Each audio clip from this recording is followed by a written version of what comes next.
agora eu vou te convidar para que nós possamos aproveitar, pensar juntos com um convidado que é psiquiatra. Ele vai trabalhar conosco um assunto muito impactante no momento atual, que é a saúde mental dentro da pandemia e o impacto de tudo que está acontecendo para o futuro e para o futuro do trabalho. Que alegria poder te receber nesse palco. Vem conosco, bem-vindo, Rafael Moreno. Olá, então, tá tudo certinho aí? Todo visualizando? Tudo certinho. Tudo certinho. Então, muito obrigado ao convite, tá? E vou iniciar, então, aqui a minha apresentação para vocês estarem compartilhando aí comigo esse conhecimento que eu vou tentar passar para vocês nesses minutos, tá? Então, agradeço inicialmente a estar participando desse evento do Colégio Anchieta sobre vulnerabilidade, modo de defesa ativado. E a ideia é estar falando com vocês aqui hoje sobre esse assunto tão pertinente de saúde mental, pandemia, um olhar focado no adolescente.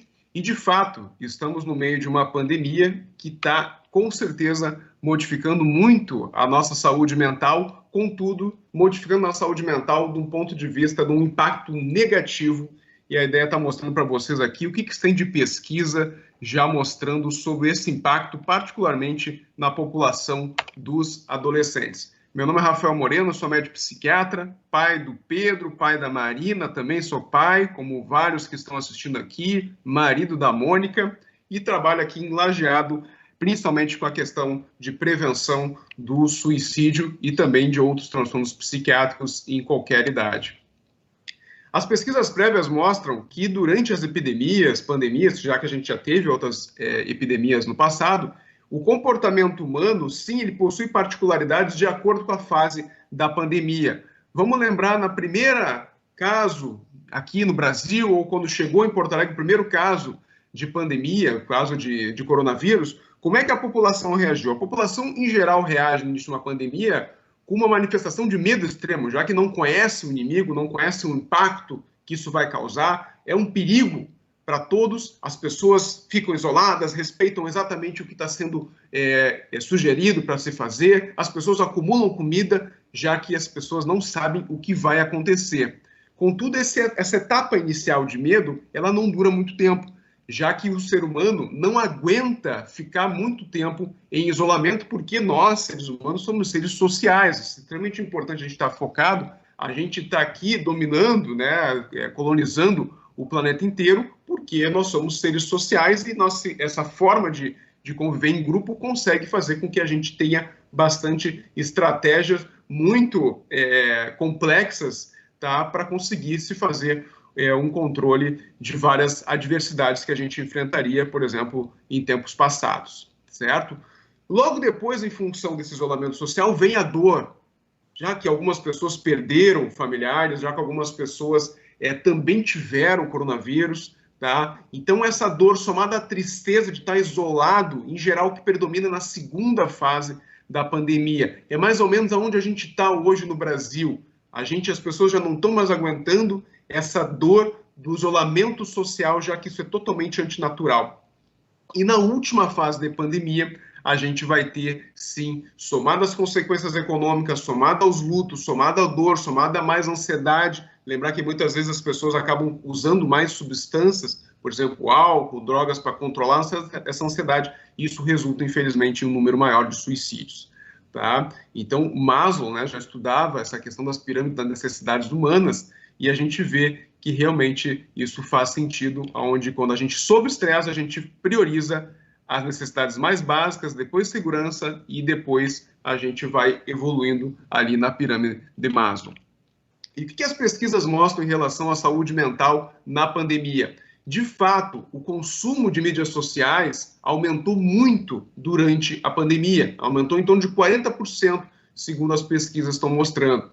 E o que acontece, será, quando a gente começa a consumir demais mídias sociais numa forma de tentar compensar esse isolamento social? Então, já que não se pode ter relações físicas reais, vamos para as relações virtuais. As pesquisas mostram que, principalmente em jovens que já tinham algum problema de saúde mental, esse consumo excessivo de mídias sociais, numa tentativa de lidar com o isolamento social, traz principalmente ansiedade, aumenta em 2 vezes mais a chance de ter algum transtorno de ansiedade e também aumenta, de certa forma, os índices de depressão. E isso que é o que mais me preocupa atualmente, é essa compensação artificial para compensar o isolamento social que o jovem está se entregando aí para ficar só nas relações virtuais. E lembrar que ao longo da nossa evolução, tá, o nosso DNA não mudou muita coisa, praticamente não mudou. Então, a nossa genética, ela é muito semelhante à genética do homem pré-histórico, que era um homem extremamente social, que precisava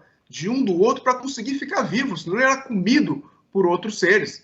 Tá? Então, a nossa base social real, ela permanece, e essa base virtual que a gente está se inserindo agora, a gente não sabe exatamente o que vai acontecer. Esse aqui é o livro Social, Why Our Brains Are Wired to Connect, do Matthew Lieberman, que eu recomendo fortemente a leitura, que é onde ele aborda essa necessidade, essa obrigatoriedade de relações sociais para o ser humano ser ser humano. Tá? E qual que é a diferença entre as relações reais e virtuais? O que a gente vê de fato?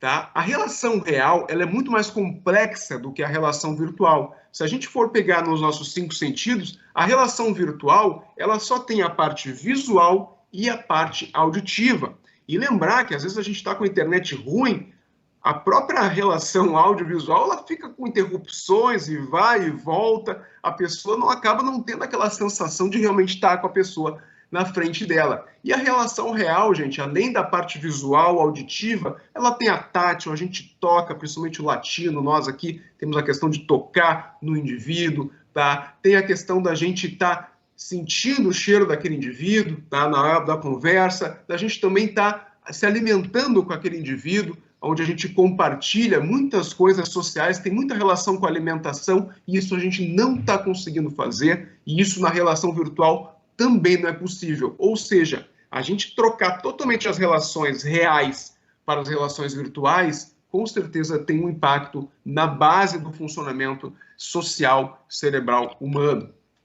E o que está acontecendo? A gente sabe que, com o aumento da quantidade de exposição a mídias sociais e televisão, tá, existe a possibilidade, sim, de desenvolvimento de transtornos, inclusive de consumo, de padrão de consumo de mídias sociais.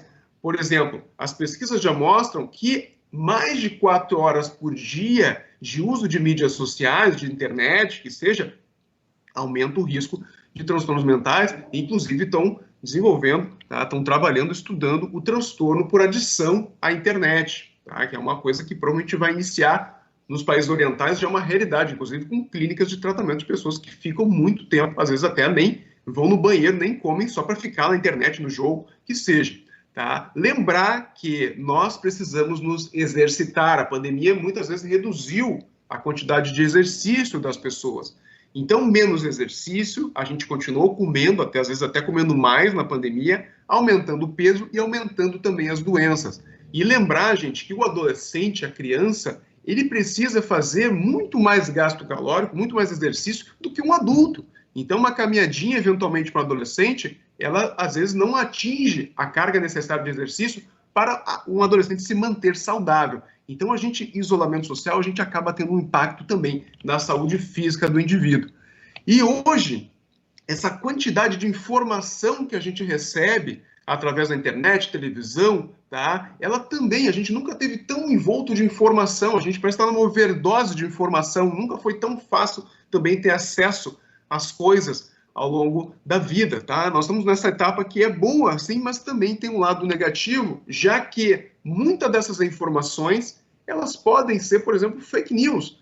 Se o adulto tem dificuldade de diferenciar o que é fake do que não é fake, a gente está vivenciando isso agora, imagina um adolescente. E o conteúdo que esses adolescentes estão assistindo na internet, a gente também não tem controle. Eu tenho 2 pequenos e eu não tenho controle. Às vezes a gente fica ouvindo, ouve uma coisa estranha lá no computador, lá no tabletzinho dele, vai olhar, não, tira isso aqui, filho, isso aqui é uma besteira, você não pode ver isso aqui, e tenta bloquear o canal. Então, o conteúdo do que os adolescentes estão assistindo, a gente também não têm controle e com certeza tem muita coisa ruim que eles acabam assistindo. Então, quantidade e qualidade são coisas muito importantes que a gente tem que estar o máximo possível atento a esses indivíduos.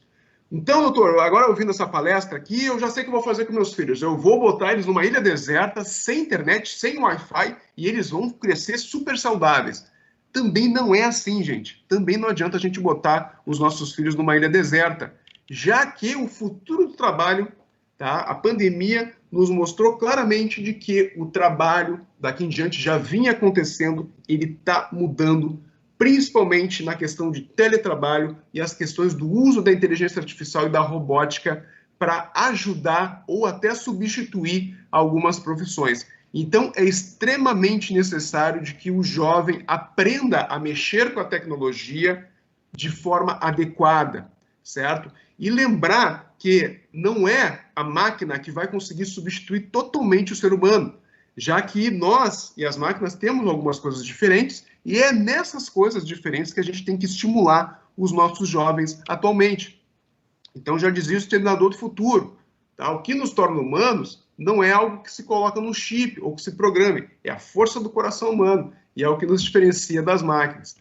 Então, o que a gente tem que estar atento neste momento? Sim, controlar o consumo, mas não zerar, tá? E a gente tem que trabalhar as questões de inteligência emocional nos nossos jovens, certo? O jovem que vai se destacar nesse novo mercado de trabalho é o jovem que tem empatia, que tem controle das emoções, é o jovem que tem consciência, tá, do que está acontecendo no seu ambiente e consegue também se colocar naquele lugar como algo importante, certo? É o jovem que tem motivação e é o jovem que sabe lidar com pessoas, que tem habilidades sociais. É isso que a gente tem que trabalhar. É o jovem que é criativo, não é um jovem que só repete o que o professor fala, não é um jovem que só que faz o que o chefe manda, é o jovem que usa a sua criatividade para resolver problemas complexos. E olha aqui o que diz nessa pesquisa, tá? Quais são as habilidades que em 2020 são as mais procuradas pelos grandes empregadores? Então, primeiro, sempre ficou solução de problemas complexos. Pensamento crítico aumentou, tá? Pensamento crítico não é decorar coisa de livro, não é decorar matéria, tá? E criatividade de 10 foi para terceiro. Então é isso que a gente tem que trabalhar, além de inteligência emocional, orientação para serviços e flexibilidade cognitiva. E lembrar que se a gente também retira totalmente a mídia do jovem, a gente acaba também não habilitando ele a dominar a tecnologia. Então esse livro aqui do Douglas Rushkoff, ele fala sobre isso, de que os jovens precisam dominar a tecnologia para não serem programados. Hoje a gente vê uma quantidade de informações que esses jovens estão fornecendo, Google, Facebook, Instagram, TikTok, tá? Numa forma que eles acabam sendo controlados. Tudo que eles recebem de informação é uma forma de inserir propaganda, de também ter domínio dos dados para essas grandes empresas controlarem esses jovens. Então, a importância do jovem estar por cima da tecnologia, saber usar a tecnologia de forma adequada para não ser apenas um robozinho dessas grandes empresas, certo? E a importância, tá? Já no livro do Homo Deus, do Yuval Harari, se fala muito disso. A evolução humana, ela não para no Homo sapiens, ela segue, tá? E o Yuval fala nesse livro dessa possibilidade de vir um Homo Deus, que é uma nova espécie humana. Enfim, uma especulação dele, faz algum sentido biológico, tá? Mas lembrar que, nesse livro, ele fala que esse novo homem será um homem que sabe mexer, dominar muito a tecnologia ao seu favor. E a importância da gente ter isso, essa noção, tá? Recomendo fortemente que vocês escutem Dr. Murilo Gun, tá? Um professor de criatividade, onde ele tem esse curso gratuito, Crianças Criativas, é um curso que eu fiz para cuidar dos meus filhos, recomendo fortemente que vocês façam, onde a gente vai aprender a estimular a inteligência interpessoal, intrapessoal, criatividade e dominar a inteligência artificial para a gente ter noção aí de como a gente vai ter um futuro melhor para os nossos filhos. Esse aqui é o meu contato, rafaelmorando.com, e agradeço fortemente a equipe do Magis por esse grande evento aí. Um grande abraço a todos.